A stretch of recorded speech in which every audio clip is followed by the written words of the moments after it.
One last topic that seems to be pretty hot right now that I think is being misconstrued is this public records bill that passed through Olympia. It went through very quickly, and because of a court decision, once again, we saw the court decisions with McCleary and the school funding, and then with the Waters and the Hirsch decision, and now here with the public disclosure. And you guys had to deal with it pretty quickly. But when I look at this, you see some challenges in, you do a lot of casework for citizens that is extremely private, it's extremely confidential, and it's extremely heart-wrenching. And those would have become disclosable under this bill, along with even your personal records of your personal phones or your home phone. And that's where it starts to get dicey. So I think you guys made a good choice, but when that went through Olympia, how did you both feel about that?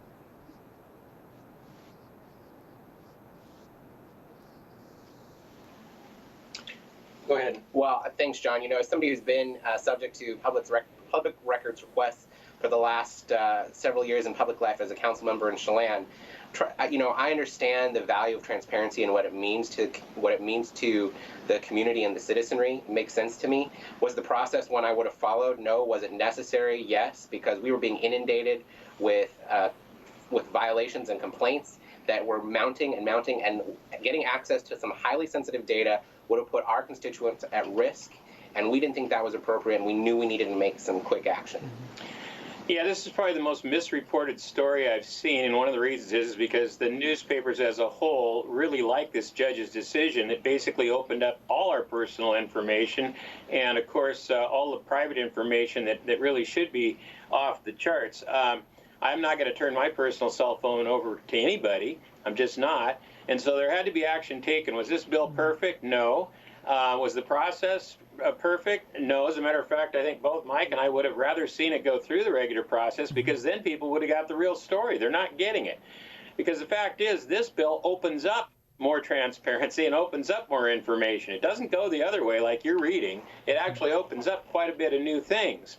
And the reason is we could have easily gone back to the status quo, but it was decided that if we're going to fix this, we should start to go down the path of more availability of this information, and that's exactly what happened. But is it done? No, I think there'll be more additional legislation to continue the process, but something had to be done. As Mike said, we could not spend 20 or 30 hours a week of our time just digging through all these private memos and our private phones and all the things they ask us to do. It was just completely off the handle. Plus, this judge found us to be independent state agencies. Now, that alone has implications way beyond just disclosure. So the bill had to be done. It isn't perfect. The process should have been followed, we think. But anyway, it is done. We put a stopgap on this so we can continue to do our work. And if I just might add really quickly, one of the things I want to underscore that Representative Candata mentioned is that this bill creates more transparency in the legislative process than has ever been laid out before. So you're really arguing the wrong side of the story. We voted for more transparency. That's what this vote was about.